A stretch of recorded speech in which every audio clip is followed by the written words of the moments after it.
So ఇక్కడైతే చూడొచ్చు, నేటి నుంచి అందుబాటులోకి డిఎస్సి మాక్ టెస్ట్లు అని చెప్పేసి నార్మలైజేషన్ విధానంపై ఆందోళన అనవసరం, పరీక్ష కేంద్రాల పరిశీలనలో అధికారులు అని చెప్పేసి. సో కంప్లీట్గా దీని గురించి అయితే మనమైతే ఈ వీడియోలో మాట్లాడుకుందామండి. సో స్కిప్ చేయకుండా ఎండ్ వరకు అయితే చూడండి గైస్, చాలా యూస్ఫుల్గా అయితే ఉండబోతుంది.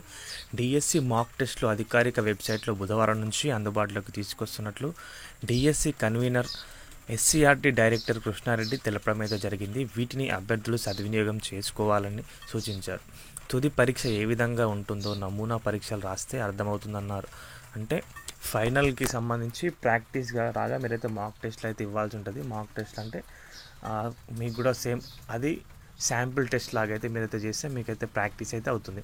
ఇక అభ్యర్థుల్లో ఆన్లైన్ పరీక్షల్లో అమలు చేయనున్న నార్మలైజేషన్ గురించి పలువురు అభ్యర్థులు ఆందోళన అయితే వ్యక్తం చేస్తున్నారని ఆయన దృష్టికి తీసుకెళ్లగా ఈ విధానం గురించి అపోహలు పెట్టుకోవద్దని సూచించడమే జరిగింది. సో బట్ నార్మలైజేషన్ విధానం అనేది కంప్లీట్గా ఒక ఫెయిల్యూర్ విధానం. అది 100% ప్రభుత్వం కూడా తప్పకుండా దాంట్లో విఫలమవుతుంది 100% చెప్పొచ్చు. నార్మలైజేషన్ వల్ల ఏ ఒక్క అభ్యర్థికి నష్టం ఉండదన్నారు. సో 100% నష్టం అయితే ఉంటుంది.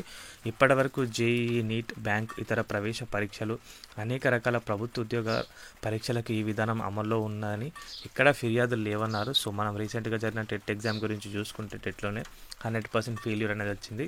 నార్మలైజేషన్ వల్ల అందరికీ న్యాయం జరుగుతుందన్నారు. ఇక పరీక్ష కేంద్రాల పరిశీలన జరుగుతుందని, త్వరలోనే ఆయా కేంద్రాల వివరాలు వెల్లడిస్తామని డిఎస్సి కన్వీనర్ కృష్ణారెడ్డి తెలపడమే జరిగింది. వనరులు లేకనే ఒకరోజు పరీక్ష నిర్వహించలేకపోతున్నామని, అన్ని లక్షల మందికి ఒకే రోజు అంటే పరీక్ష నిర్వహించే కెపాసిటీ వనరుల స్థానికంగా అంటే అయాన్ డిజిటల్ సెంటర్స్ కానీ కళాశాలలు కానీ అంత సామర్థ్యం ఉన్నది లేవని చెప్పేసి చెప్పడం అయితే జరిగింది. సో ఇది గైస్ అప్డేట్ అయితే కనుక వీడియో నచ్చితే వీడియోకి అయితే ఒక లైక్ చేయండి. మన ఛానల్ కరెంట్ కొత్తగా వచ్చండి, సబ్స్క్రైబ్ చేసుకోండి. థ్యాంక్స్ ఫర్ వాచింగ్ అందరికీ. బాయ్.